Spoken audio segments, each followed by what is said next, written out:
kita jumpa lagi dalam renungan harian Embun Pagi hari ini. Sebelum kita mendengarkan firman Tuhan, kita bersatu dalam doa.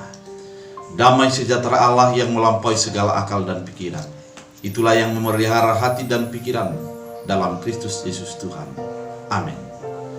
Saudara terkasih, firman Tuhan untuk kita pada hari ini diambil dari 1 Samuel 2 ayat 10. Dalam bahasa Batak Angkola dikatakan, maroco akka musuni Tuhan, mabiar be mangaronggur ia siang langitan, nagiot manghumi ma Tuhan tusandok tanaon, jana lehenon nia makuaso namar mulia turaja naditononia.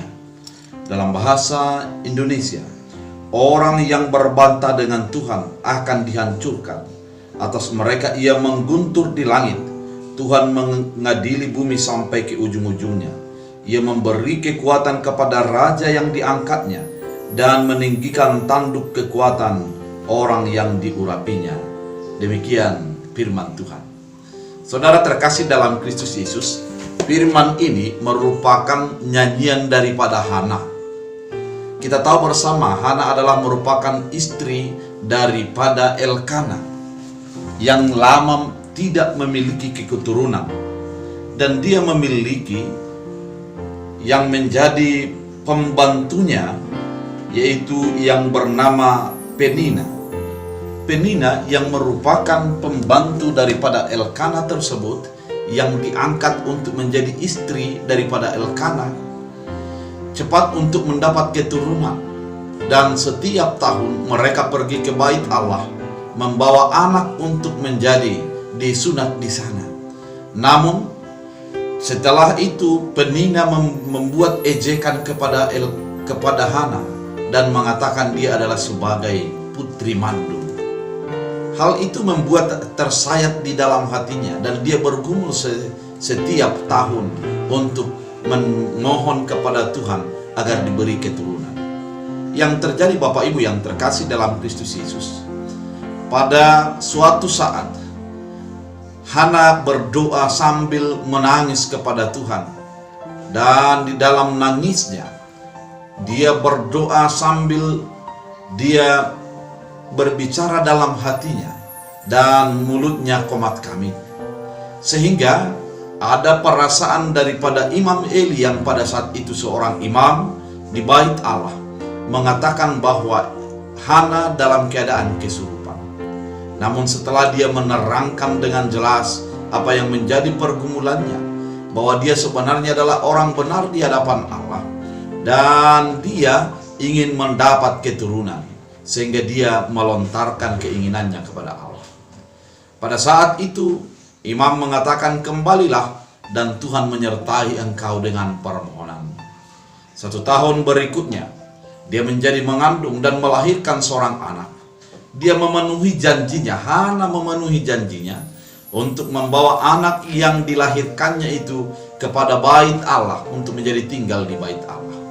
Itulah nyanyian saat ini yang dilontarkan, yang dia nyatakan, bahwa orang yang menjadi durhaka kepada Allah akan ditaklukkan oleh Allah. Orang yang menjadi mendukakan hati Allah, yang tidak mendengar kepada Tuhan, akan dihancurkan. Dan Tuhan mengadili bumi sampai ke ujung-ujungnya. Namun di sisi lain, Tuhan akan mengangkat seorang raja yang menjadi raja bagi orang yang patuh dan takut kepada dia. Ini merupakan sebuah pengakuan daripada Hana, bahwa ketika dia menjadi dekat dengan Allah, Tuhan meninggikan dia pada saatnya. Namun orang yang meninggikan hati akan dihancurkan oleh Allah dengan cara Allah sendiri. Saudara terkasih dalam Kristus Yesus, ini menjadi sebuah pilihan bagi kehidupan kita. Apakah kita akan hidup dengan meninggikan hati dan menjauhkan daripada Allah, sehingga kita menabur ataupun menunggu daripada hukuman daripada Allah? Hukuman daripada Allah pasti, dan berkat dari Allah juga pasti bagi orang yang tetap setia menantikan karya dan pekerjaan Tuhan dalam kehidupannya. Ketika kita menyatakan sebagaimana Hana, dia mengeluh dan berseru kepada Tuhan, mengimani karya Tuhan, Tuhan berkarya tidak terlambat untuk memberikan kasih karunia-Nya kepada orang yang berseru kepadanya. Mungkin kita merasa bahwa waktu Tuhan itu tidak sesuai dengan waktu kita, ataupun kita menginginkan pada waktu saat ini, namun Tuhan mengatakan tunggu dulu. Yang diperlukan di sana adalah kita tetap menjadi beriman, tetap fokus kepada Allah dalam kehidupan kita. Karena ketika Allah berjanji, tidak akan pernah Dia ingkari.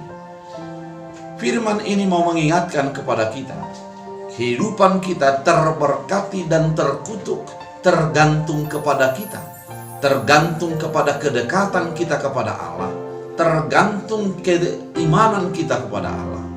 Saudara terkasih dalam Kristus Yesus, keimanan yang semakin mendekat kepada Allah akan mendatangkan berkat bagi kehidupan.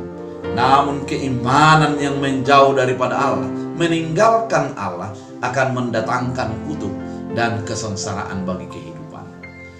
Mari sebagai orang percaya, di dalam segala situasi yang terjadi, mari semakin mendekat, mari semakin percaya kepada Allah, karena Allah pasti mengangkat derajat orang yang berharap dan berpegang teguh kepada firman Tuhan dalam kehidupannya.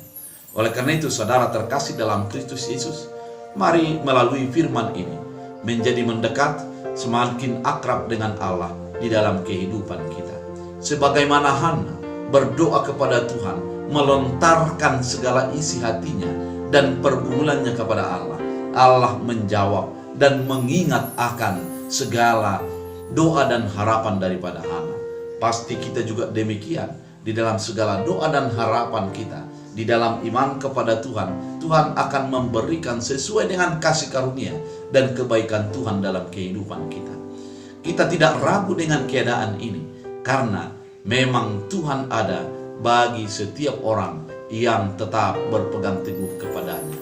Oleh karena itu, kutuk dan berkat ditentukan oleh orang yang dekat atau jauh kepada Tuhan. Dan mari kita pilih untuk mendapat berkat melalui mendekatkan diri kepada Tuhan. Tuhan Yesus memberkati. Kita berdoa. Terima kasih Tuhan atas firman-Mu, mengingatkan kami agar kami semakin mendekat kepada Tuhan. Biarlah firman ini menjadikan kami kuat untuk mempercayai Tuhan di dalam segala hal kehidupan kami. Dalam Kristus Yesus kami berdoa dan mengucap syukur. Amin. Tuhan Yesus